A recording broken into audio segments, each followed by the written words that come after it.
Raina Manuel Paris is a friend of ours. She holds a PhD in mythological studies with an emphasis in depth psychology. How dangerous is that? PhD in mythological studies and depth psychology. From Pacifica, our friends just up the coast. By the way, I'm speaking there Sunday at Pacifica. She has a master's degree in film from Columbia. So there's the triple threat right there. She's been teaching magic and ritual, myth and symbol for 14 years at the Art Institute in Santa Monica. She gives guided meditations there and somatic energy work. She's published author of nonfiction Mother-to-Be's Dream Book, which sounds pretty interesting. Understanding the Dreams of Pregnancy, right? Brilliant. Thank you, Wendy. Poetry and co-writer of the play Seeking Sophia. I like the title already. And her documentary, The Bridges of My Father, was selected at Cannes for the Short Film Corner. This is my favorite part of her bio. She does work on holding the tension between the inner world and the outer world in a way that engages curiosity and compassion. How cool is that? Please welcome Raina Manuel Paris.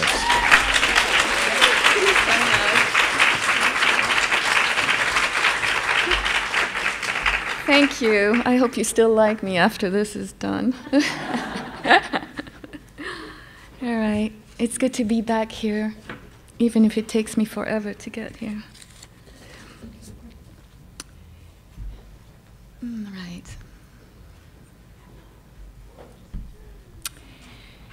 Patriarchal femalehood with its attendant images and symbols is hard to shake. Many feminist theorists, from Emily Martin, Luz Irigaray to Patricia Reese more recently, have attempted to liberate the feminine archetypes of the goddess by taking it out of its exalted position and bringing archetypal images down to earth, grounding them in their social context.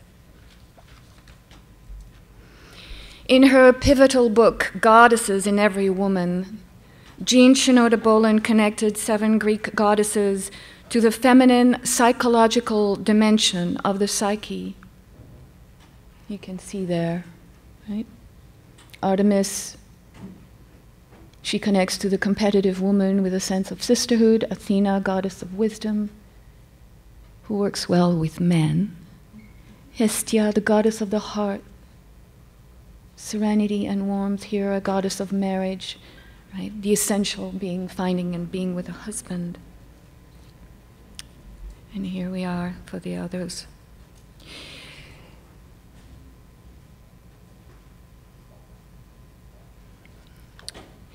This was a very important step in reconnecting women to their own feminine ground. However, it would take time until the sociocultural context in which women lived would be taken into consideration. As Patricia Reese puts it, it is only through the precise particularities of intensely felt personal suffering and ecstasy, through the specificities of the female body, and through the process of giving these experiences symbolic meaning, that the individual female imagination is opened.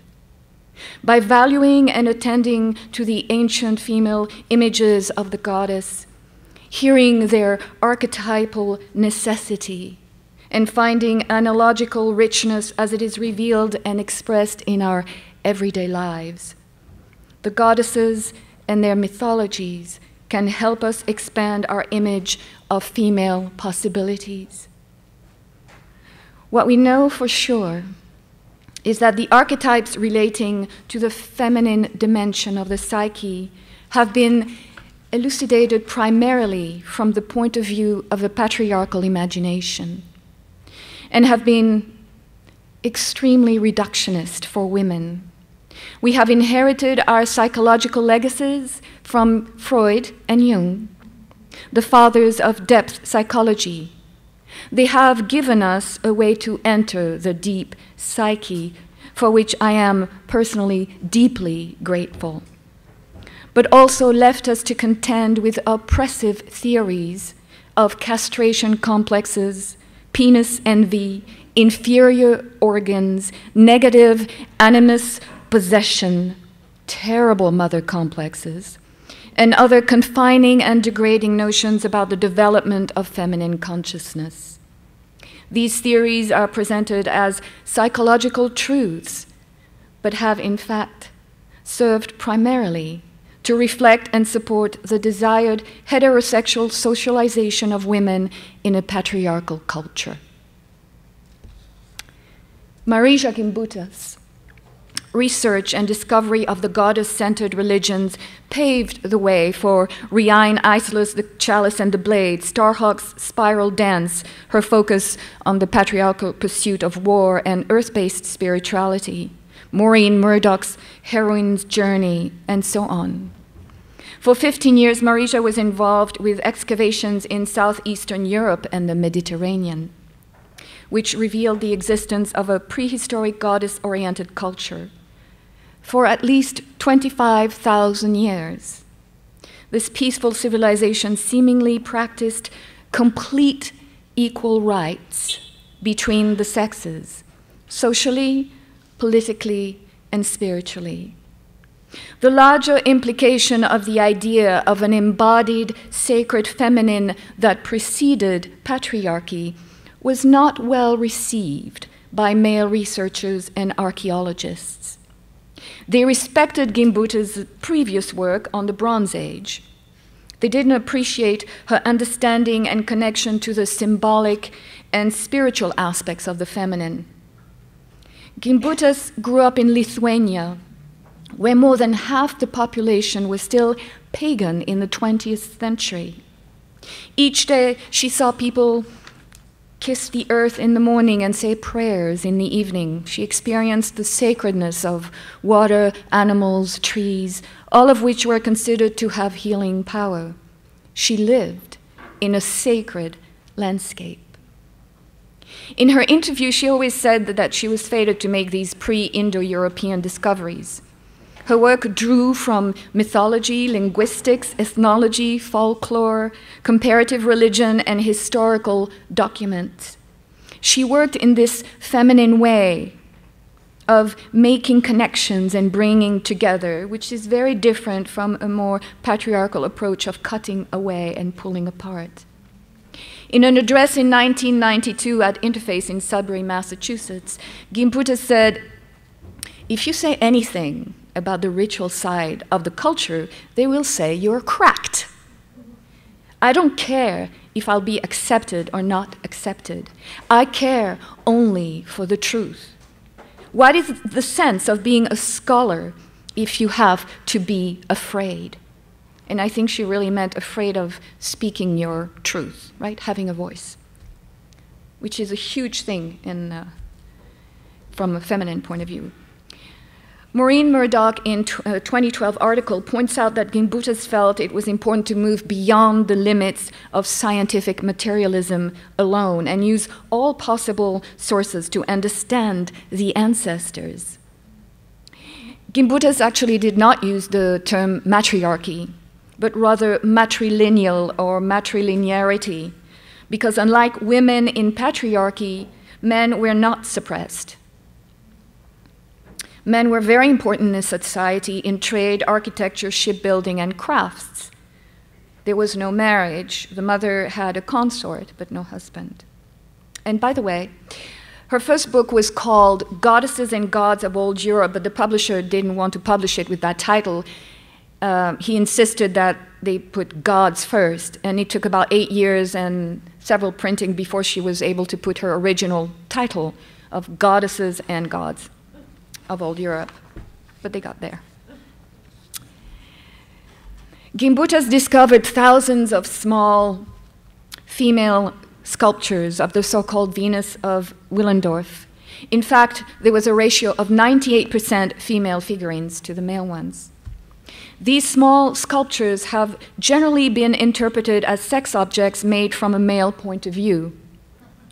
No one even considered another explanation, that these figurines began as a form of self-representation by women. That a female point of view was so long ignored is not surprising.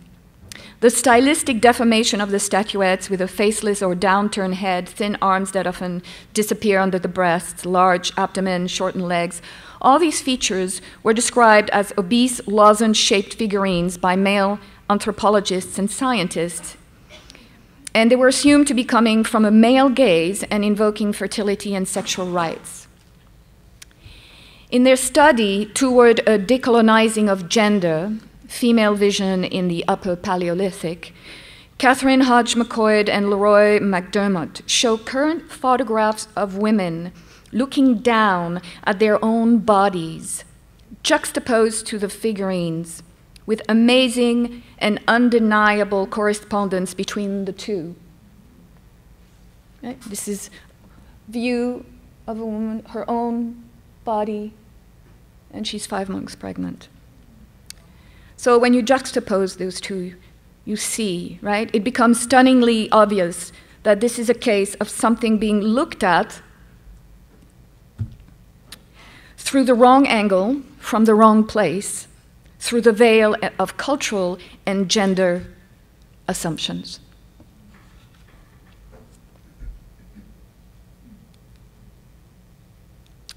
A new relationship to the divine feminine is an important aspect of the journey to find one's authentic voice in femalehood.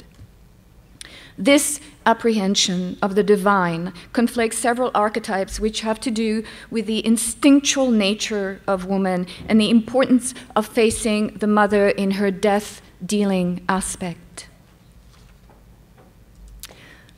The Medusa archetype is one that has been steeped in the patriarchal myth of the hero Perseus and the slaying of the Medusa's head with the help of Athena, Zeus's virginal and armored daughter.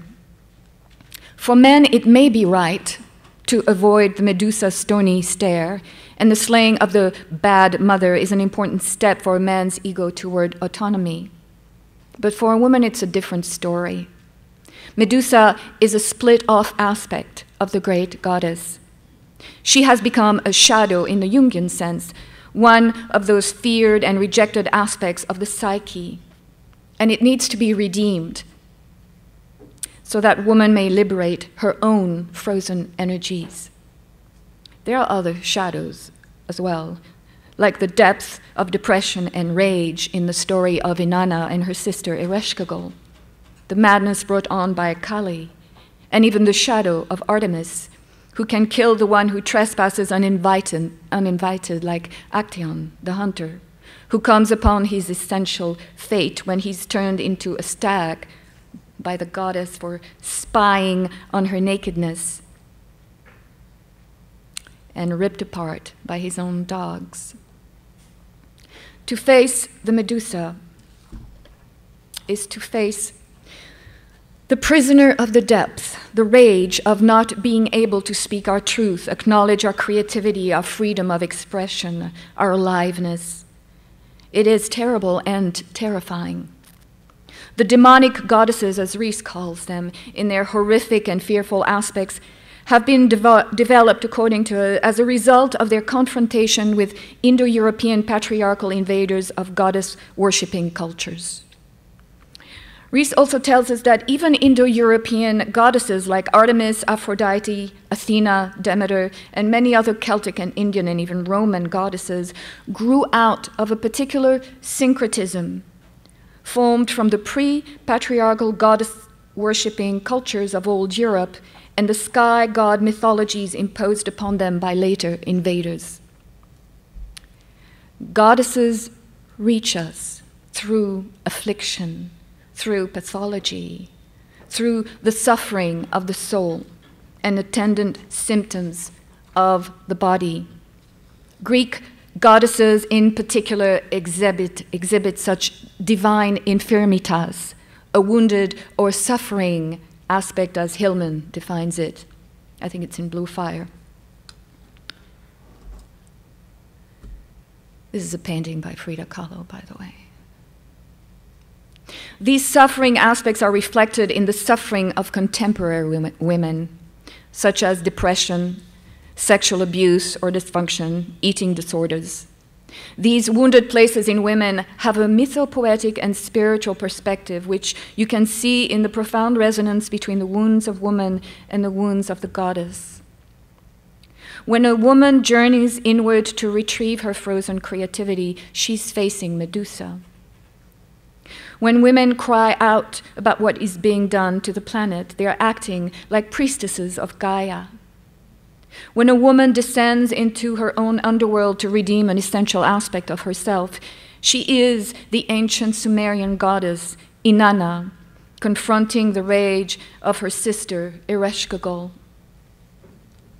who in some stories was raped and abandoned by the gods while pregnant, and in others she's a widow, also about to give birth alone.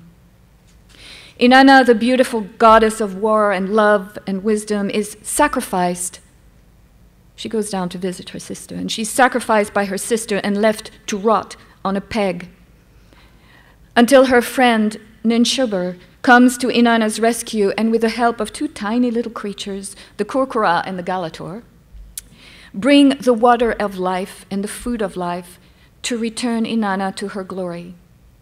She's only allowed to return to the land of the living if she agrees to leave someone behind in her place. She cannot bear to leave her best friend, who just saved her life, nor her children. But she's perfectly willing to share her husband, Dumuzi, who doesn't seem to have missed her at all. And he ends up spending 6 months out of the year with Ereshkigal. There's such a fear and a split from the mother, such a pull to reduce her power to something benign, to ignore the truth that she is indeed Hecate, one of the many names for the original feminine trinity ruling heaven, earth, and the underworld. In Judeo-Christian fashion, we've split off the death aspect of the goddess from its life-giving creative nature, and in so doing have cut ourselves off from our earth, our body, our source. Medusa has lost her original connection to Meda, the Sanskrit word for wisdom. There is a deep connection between a woman's body and the body of the goddess. But unlike the God who gives his breath to his creation into the universe, the goddess gives her own body to it. Her body is the universe. There is no difference between the two. According to the wisdom of the Vedas, the goddess is the giver of forms. She gives birth to all creation, including the gods. So, what are the consequences of the suppression or denigration of the goddess in our modern world? Carol Gilligan's research provides evidence regarding the initiation of girls into the coming not to know what one knows, the difficulty in hearing and listening to one's voice, the disconnection between mind and body, thoughts and feelings, and the use of one's voice to cover rather than convey one's inner world. Women's psychological development is potentially revolutionary. The discovery of the importance of intimacy, relationships, care, those things which value connection above autonomy and competition, are something women have known from the beginning, the gift of the goddess. But Gilligan found that these values have been neglected by sociologists because women's knowledge has been considered intuitive and instinctual and not easily studied, therefore easily dismissed. The belief that men's experiences can stand for all human experience runs deep.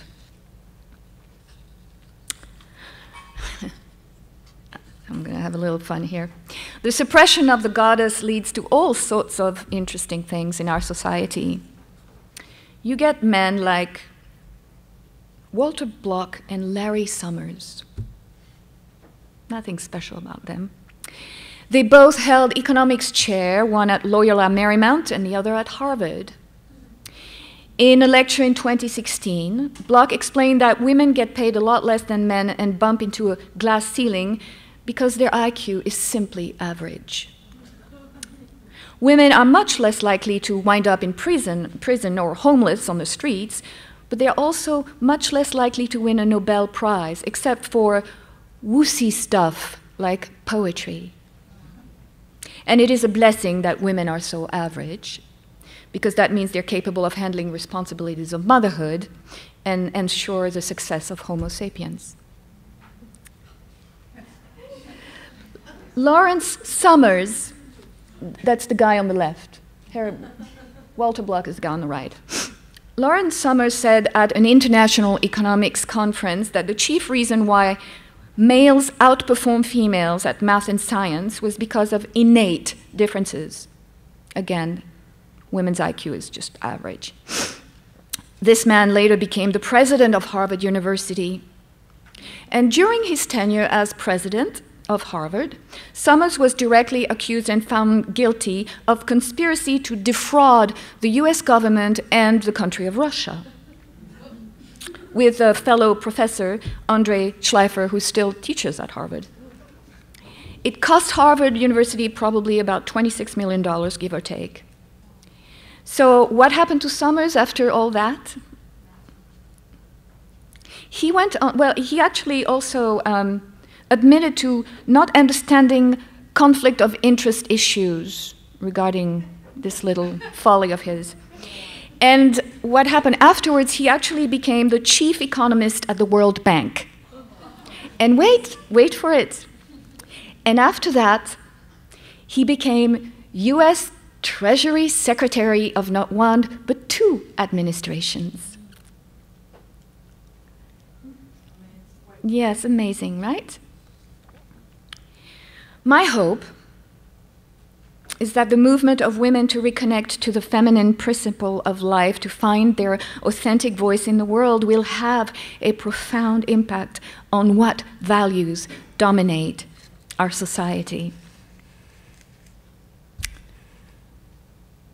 The split between love and work, that is to say, the capacity to nurture and care for another, and the ability to be productive in the workplace, provokes a relational crisis which women experience in adolescence and involves a disconnection from the instinctual need for connection. This disconnection is essential in the perpetuation of patriarchal societies and the need for competition and ruling over others through power, regardless of the emotional costs. It is as if a hand comes over the mouth of girls and women and suffocates the voice, ripening conditions for fascism, totalitarian rule, propaganda, and sexual harassment and abuse. Most women have had to steal time or steal culture in order to create. Some have preferred to take on a man's name, like Isaac Denison, George Sand, George Eliot, to find some freedom of voice, or some have used their initials, J.K. Rowlands. For Carol Gilligan, the difference between men and women centers on a tendency for women and men to make different relational errors. She describes how men think that if they know themselves following Socrates' dictum, they will also know women. And women think that if only they know others, they will come to know themselves.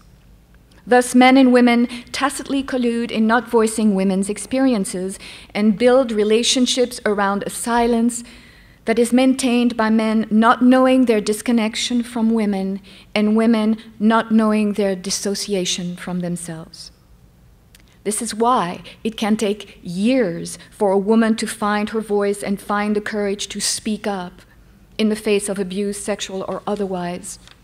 And this is why when a woman speaks her soul with a true voice, it is both moving and inspiring.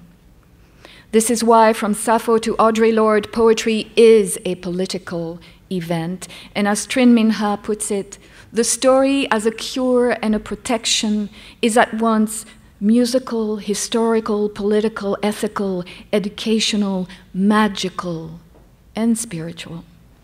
And lies make you sick, which is true from a feminine point of view and a psychological point of view. The female archetypal body and the archetypes pertaining to the experiences of being woman are steeped in this sociocultural milieu. Rees tells us that it is important to pay attention to interpretation of mythological material, where a myth supports ideology and ideology creates the mythic image.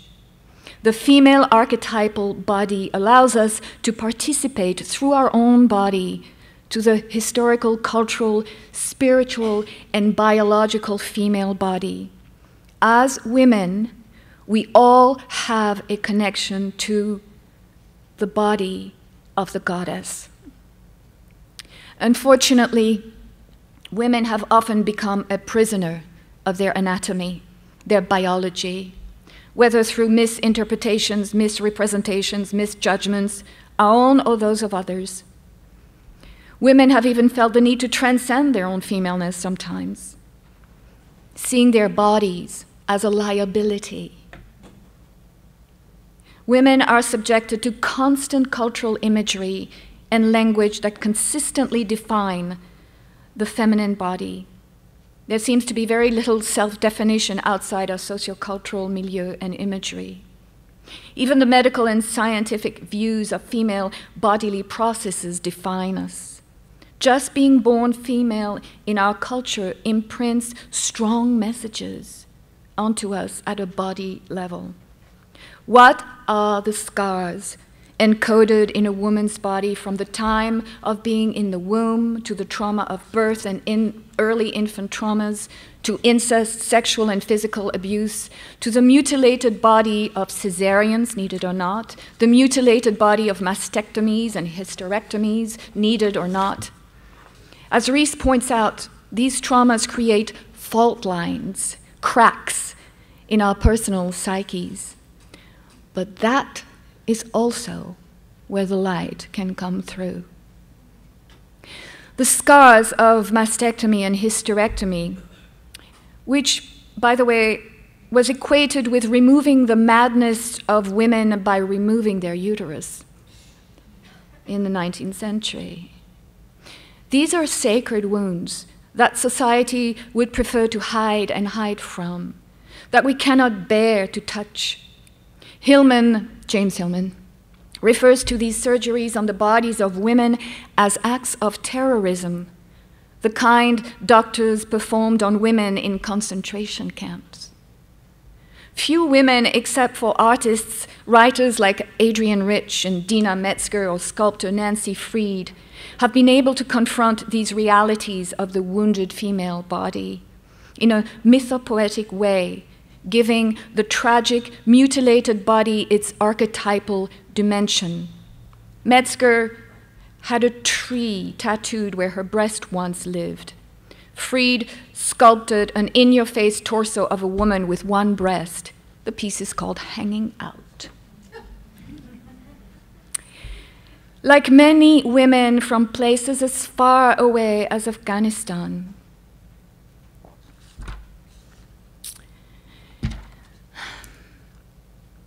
we're learning to speak again, to bring out the lost and found, the femaleness out of the femaleness that was silenced, or rather, we are unlearning not to speak, as Marge Piercy says so beautifully in Circles on the Water.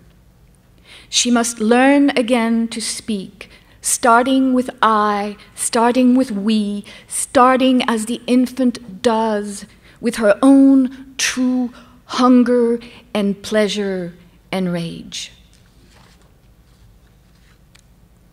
In the 12th century, Julian of Norwich describes a terrifying experience that took place in a dream she had before the last of her showings, as she called them. The devil appeared. She describes the devil. He held me by the throat with his paws and wanted to stop my breath and kill me but he could not. Scholar Rita Marie Bradley connects this to Julian's entirely justifiable fear of being silenced about her visions. Speaking about her showings would have meant the Inquisition, courting death at the stake. God forbid that you should say or assume that I am a teacher, for I am a woman, weak, ignorant, and frail. Carol Lee Flinders points out, and I think this is crucial, that one of the subtler aspects of the debate over voice and silence is that there is an immense difference between having permission to speak and enjoying the hope that someone might actually listen to you. There's a big difference there that women have experienced to this day.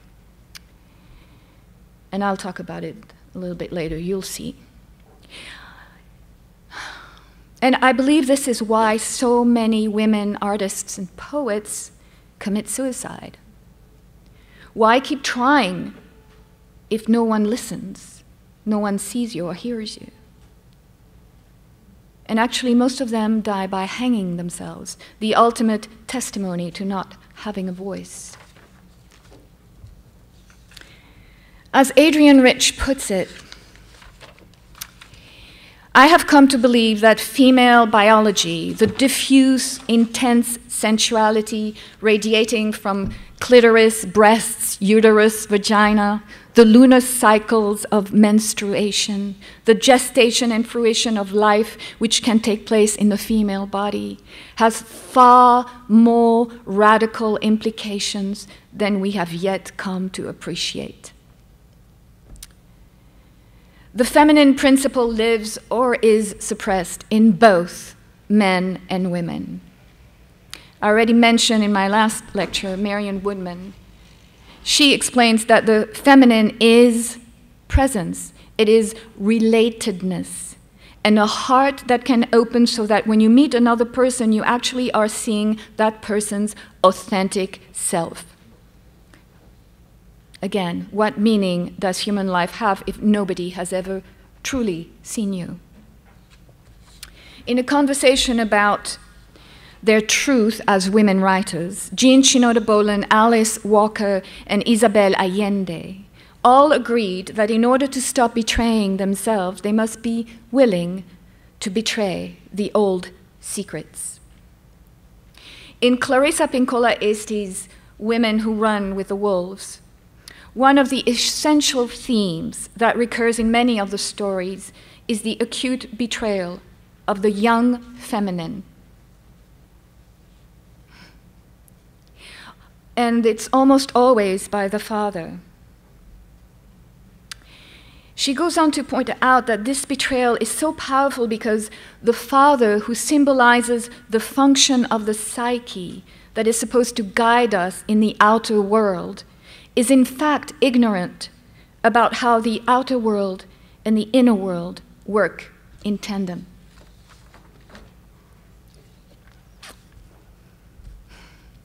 The healing for the feminine comes in reconnecting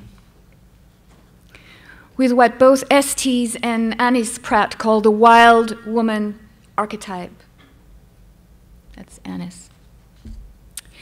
The one who hunts in the wild and untamed places of the natural world. A woman in search of her identity, her song has to be a hunter. In the dedication of the hunter to the other, to the mystery, she finds herself. For Clarissa Pinkola Estes, the wild woman archetype found in stories and fairy tales like La Loba or the Handless Maiden is also the health of all women. She represents the authentic feminine.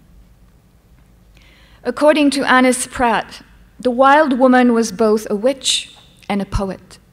Witches did not achieve their healing by reciting prose paragraphs while administrating their herbal cures. They were known for their rhythmic chants and magically effective verses.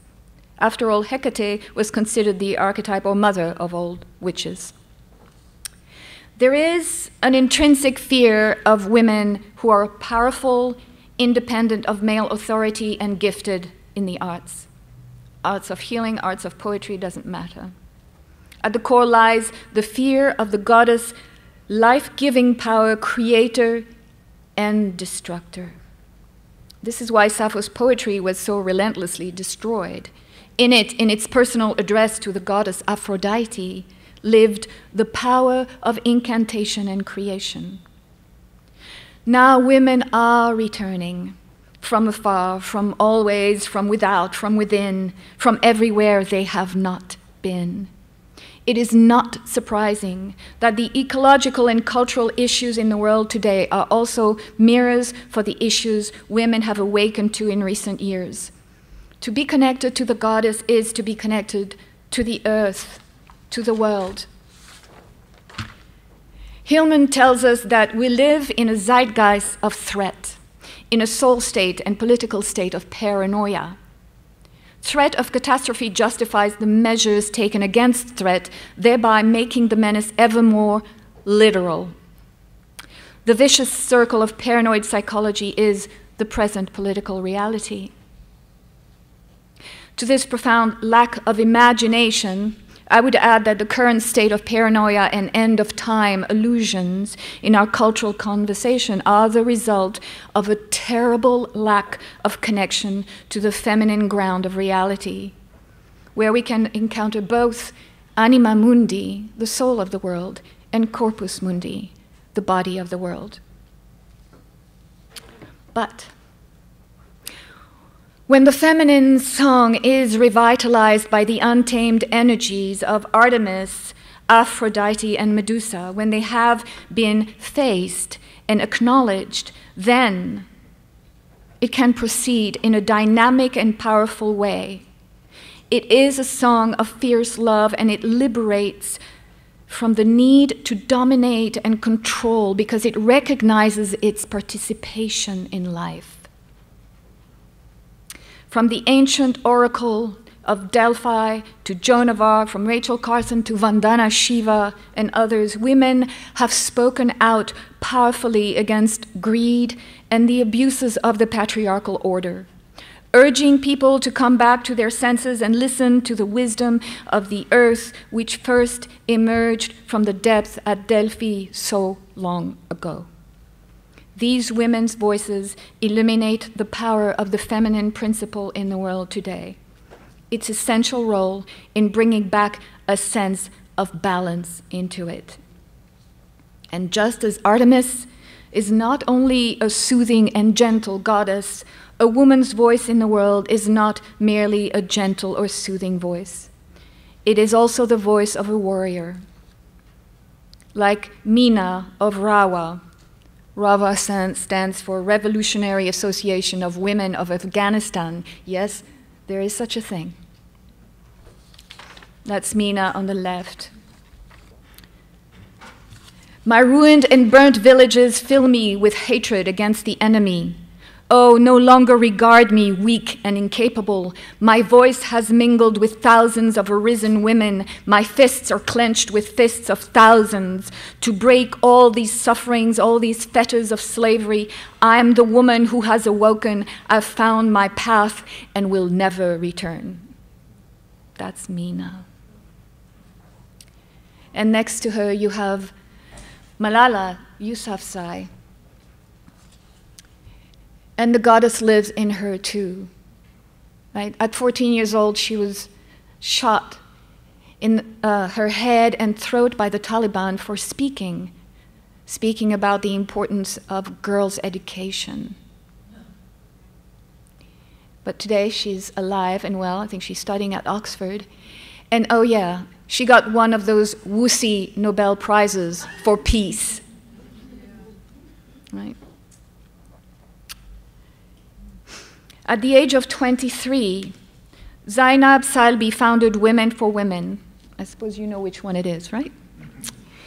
Women for Women International, a grassroots humanitarian and development organization dedicated to serving women survivors of wars. It's grown. It started helping 30 women, and now it's helped over 500,000 women and their families, because when you help a woman, she ends up helping her family. And she's done so in 8 conflict areas, from Congo to Kosovo, Syria, and so on. In the process of helping all these women, she had to come to terms with her own abuse and rape at the age of 15 at the hands of her husband in an arranged marriage. And of course, the goddess lives in Ruth Bader Ginsburg, right? In her 5'1" frame, she has been speaking for women's rights her entire life.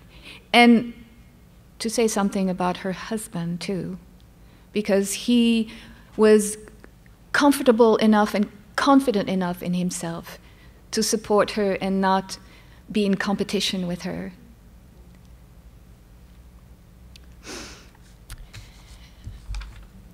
Vandana Shiva and Bernadette Rebieno. Bernadette is, well, she is from a long lineage of the Bwiti tradition, and she's one part of the of indigenous grandmothers, 13 indigenous grandmothers. She's a very powerful woman. One on the right. And Vandana Shiva, she's a physicist, ecofeminist, and author, and a leading voice for sustainable development and social justice, and the concept of living democracy and living Earth as intertwined. In Dr. Shiva's eyes, corporate globalization has crossed dangerous boundaries. It is not only a means to control trade, as was done through colonialism, but also a means to control and turn into commodities the resources of the planet, especially water and seeds and their biodiversity. Since the World Trade Organization put into place intellectual property laws in 1995, cells, genes, plants, seeds, animals have become owned as intellectual property. This way of thinking uniquely in terms of commodity and profit causes very strange situations. Under NAFTA, the company Sunbelt sued Canada for loss of profit because Canada would not trade their water. Shiva also points to the dangers of engineered seeds, GMOs, which have brought famine back into India for the first time since the 40s. She addresses how the very ideas of freedom and knowledge are coerced by these politics of greed to the detriment of human beings. There is in Shiva's voice and personal approach to power, which her very name echoes. She's a warrior for the planet. In her lives Shakti and Demeter and Athena. Shiva speaks to us clearly. The marginalization of women and the destruction of biodiversity go hand in hand. The same subjugation has been inflicted upon women and upon nature. Diversity is the basis of women's politics and the politics of ecology. Women like Vandana Shiva are calling the rest of us to recognize what lurks in the shadow of Apollonian pursuits, to illuminate how the rational and logical taken to its darkest conclusions can lead us not only to an enlightened mind, but to fear and greed and deadly lies as well, the death of our ecosystems and other species. And just as we cannot fully separate ourselves from nature without dire consequences, we cannot ignore the power of the feminine without severing ourselves from our own life force. What must be understood are the consequences of what happens in patriarchal cultures with its patterns of domination and control aimed at both women and the land. The witch's saying, where there is fear, there is power, urges us to make fear our ally, that it can become a sign to tell us that something we have encountered can be transformed.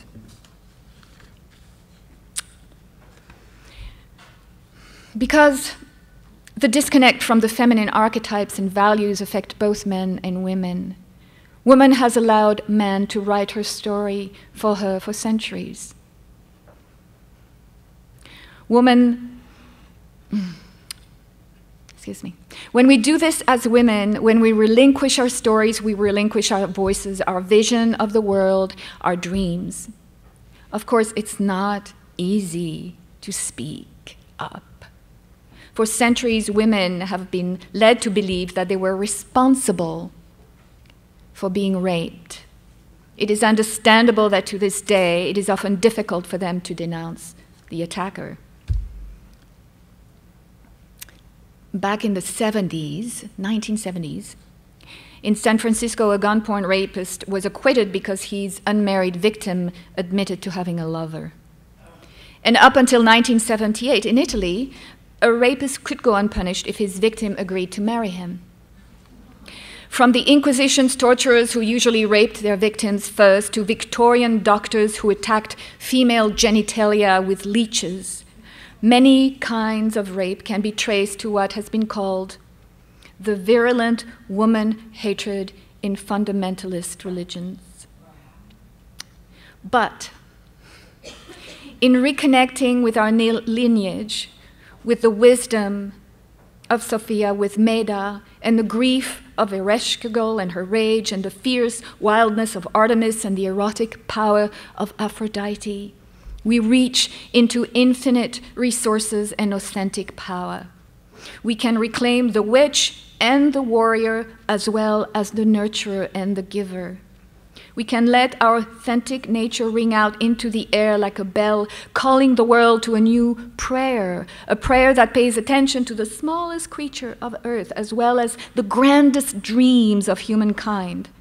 Our relational gift is one of the greatest gifts to the world. We must use it to relate to our own song and to the song of this planet. Our song will help us realize that we need to be in relationship with our bodies and our feelings and our dreams and intuition and imagination, our own gender, and with others, vegetal, mineral, animal, ocean, sky, land, and firmament. It is a gift that in turn will help us bridge the gaps of understanding between all of us, genders, cultures, and politics. Women are at this point in our history poised to choose their own path.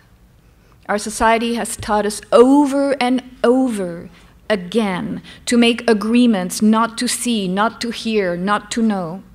But today, I believe these agreements are finally being broken. Since April 2017, 219 and counting men, powerful in all areas of arts, entertainment, education, medicine, science, industry, and politics, have been accused of sexual misconduct, from harassment to rape. It started with O'Reilly and his departure from Fox, which set the stage for Harvey Weinstein.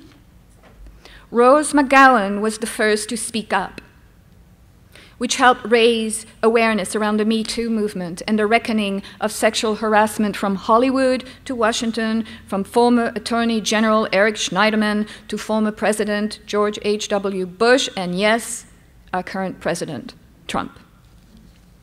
In the case of Trump, a woman filed a defamation suit recently after Trump accused her of lying about her experience with him.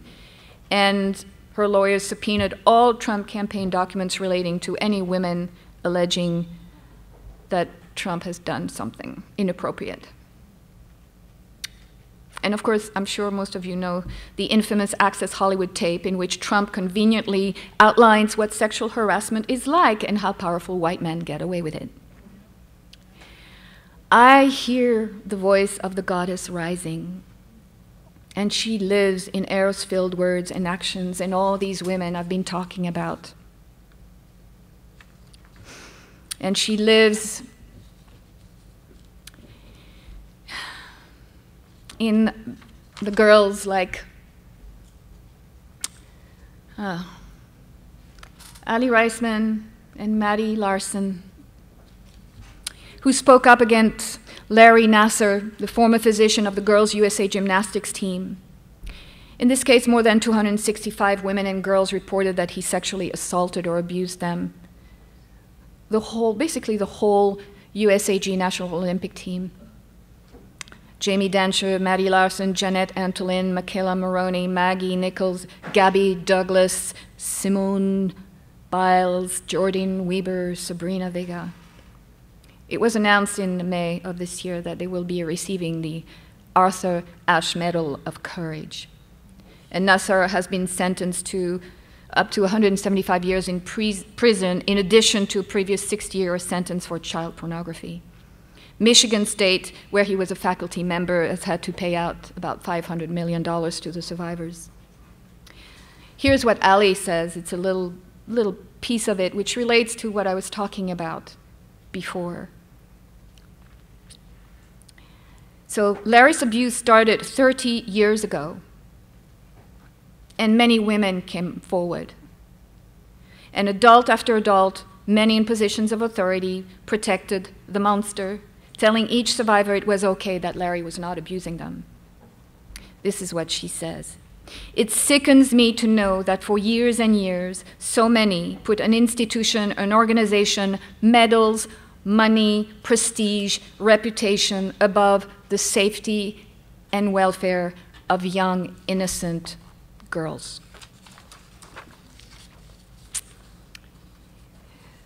Right? That's what the patriarchal society does, right? That's the values. That's what happens.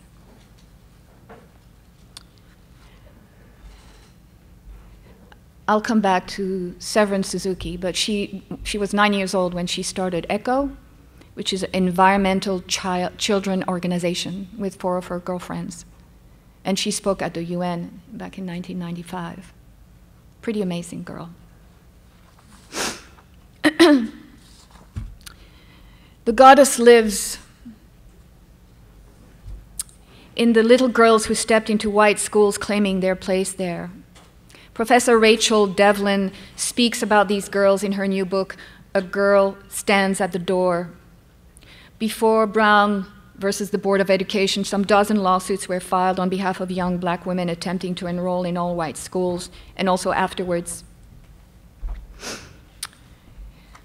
Girls young as 6 years old, almost exclusively girls, did the hard labor of walking into all-white mobs and sitting in previously all-white classrooms with incredibly hostile classmates and teachers in pursuit of school integration.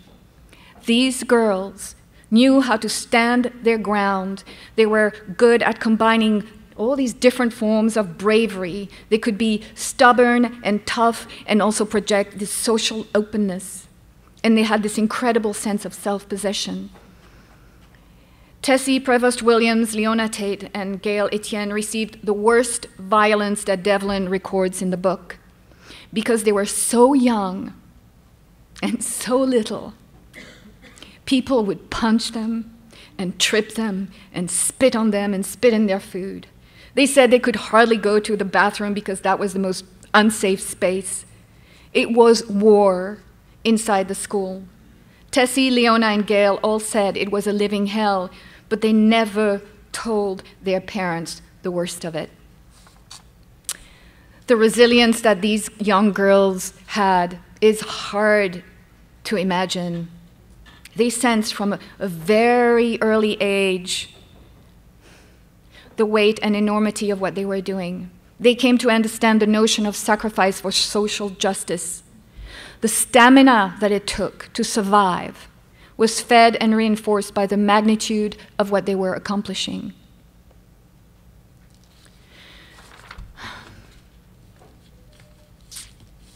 I wanted to mention something else before we go to the next slide. I wanted to talk about a report that's come out since April 2016 for all of the UC system, all the UC universities, that shows rampant sexual misconduct ranging from harassment to rape. From renowned, professors, astronomy professors, dean of law school, coaches, you name it. And this is across the board, from Berkeley to San Francisco to Davis to Irvine, you name it. But it is coming out. It is coming out. So, our next, you can go to the next slide, please. Thank you. The goddess lives in those girls. Naomi, Wadler, Ziana Oliphant, and Severin Suzuki. And there is more than one mythos to enter the mystery of the feminine song. But what do these young girls all have in common? They're not afraid to tell their stories. These little girls are the daughters of Artemis, the great lady of Ephesus, or to be more precise, they are the Ark Toys of Artemis, the wild little she-bears. That's what they were called, the Ark Toys, that Artemis encourages and protects. They are courageous, fierce, and devoted to love of truth and of the earth. So let's listen to, I guess we'll start with Naomi. I'm 11 years old.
differently than other people, and I don't like how we're treated, and just because of my color doesn't mean anything to me.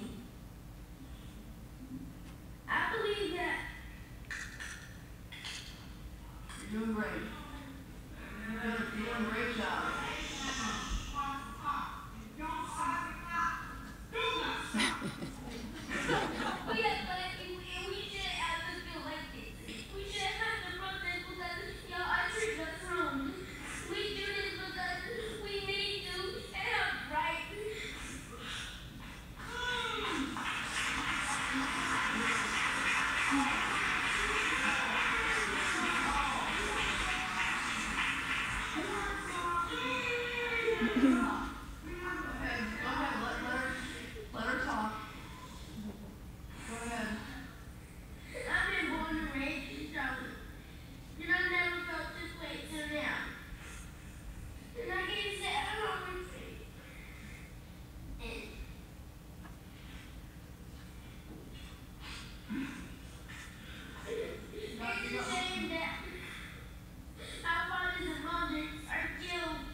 That's what she says at the end, and I'm mad.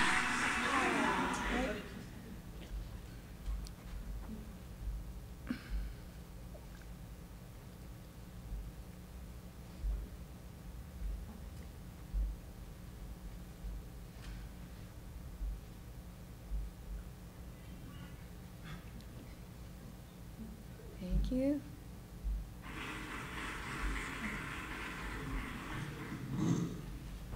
Hello, I'm Seven Suzuki, speaking for ECHO, the Environmental Children's Organization. We're a group of 12 and 13-year-olds trying to make a difference. Vanessa Seti, Morgan Geisler, Michelle Quaid, and me. We've raised all the money to come here ourselves, to come 5,000 miles to tell you adults you must change your ways. Coming up here today, I have no hidden agenda. I am fighting for my future. Losing my future is not like losing an election or a few points on the stock market. I am here to speak for all generations to come. I am here to speak on behalf of the starving children around the world whose cries go unheard. I am here to speak for the countless animals dying across this planet because they have nowhere left to go. I am afraid to go out in the sun now because of the holes in our ozone. I am afraid to breathe the air because I don't know what chemicals are in it. I used to go fishing in Vancouver, my home, with my dad, until just a few years ago we found a fish full of cancers. And now we hear of animals and plants going extinct, every day vanishing forever. In my life, I have dreamt of seeing great herds of wild animals, jungles and rainforests, full of birds and butterflies. But now I wonder if they will even exist for my children to see. Did you have to worry of these things when you were my age? All this is happening before our eyes, and yet we act as if we have all the time we want and all the solutions. I'm only a child, and I don't have all the solutions. But I want you to realize, neither do you. You don't know how to fix the holes in our ozone layer. You don't know how to bring the salmon back up a dead stream. You don't know how to bring back an animal now extinct. And you can't bring back the forest that once grew where there is now a desert.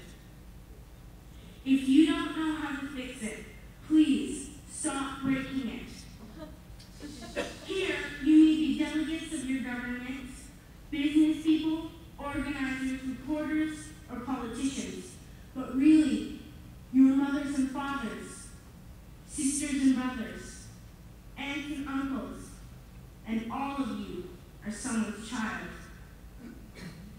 I'm only a child, yet I know we are all part of a family, 5 billion strong. In fact, 30 million species strong.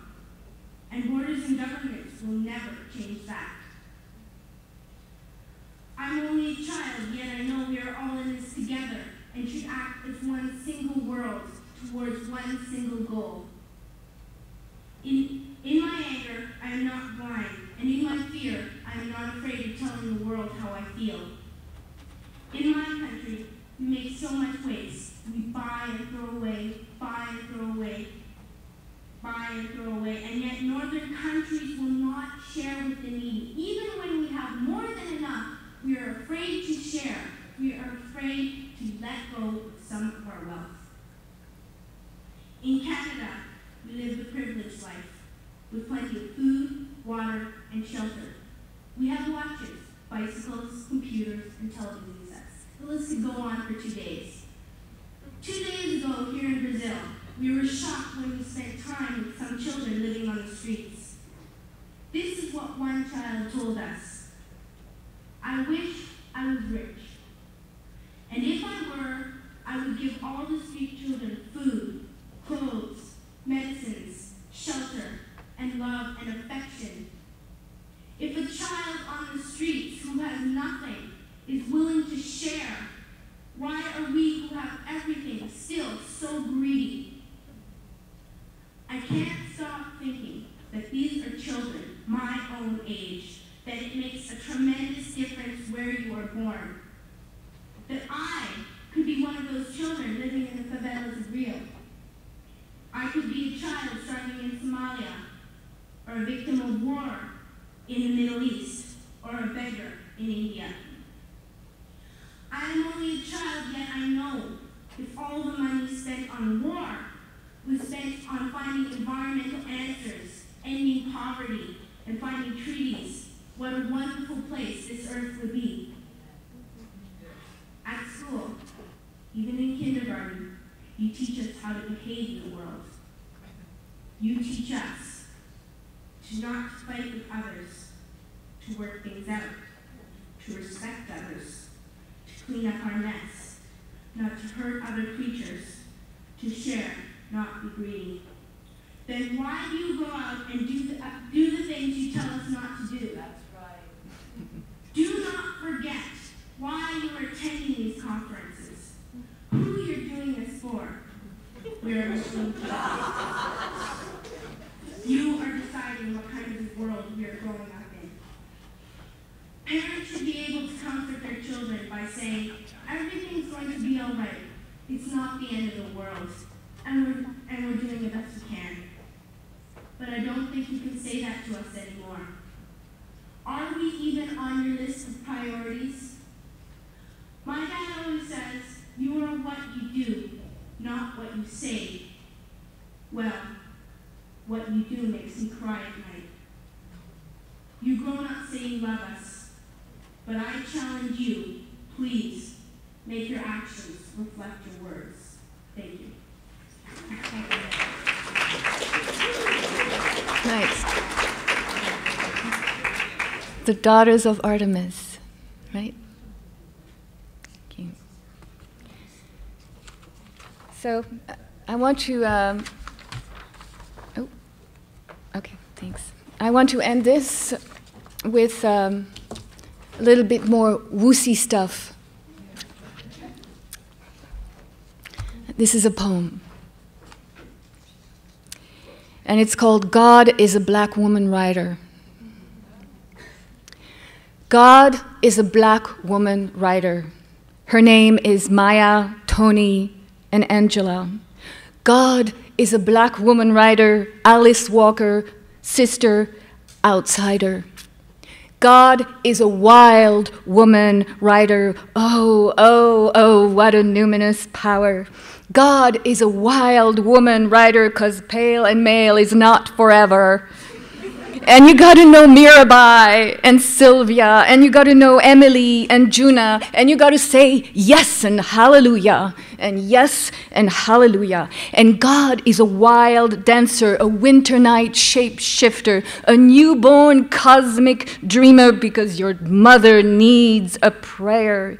And anything dead coming back to life hurts because never having your own life hurts.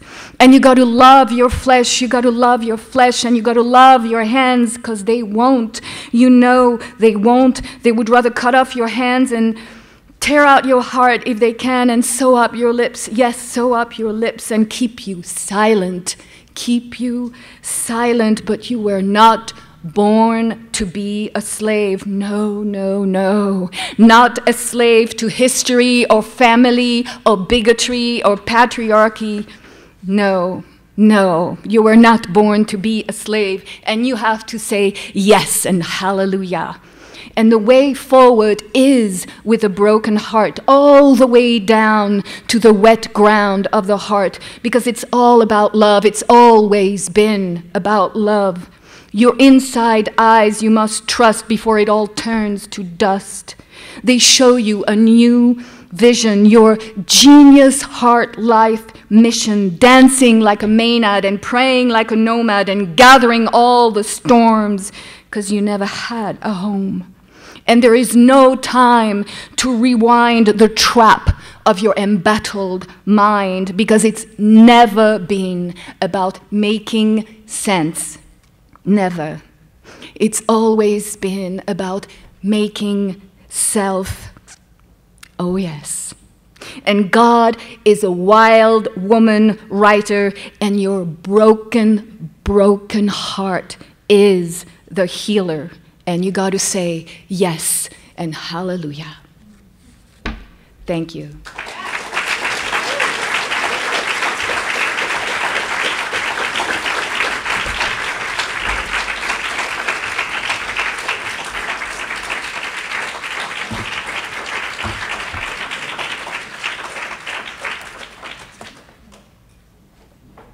Any questions?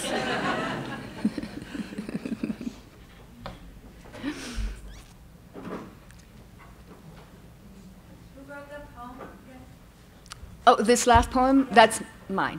Oh, that's yours? Yes. Thank you.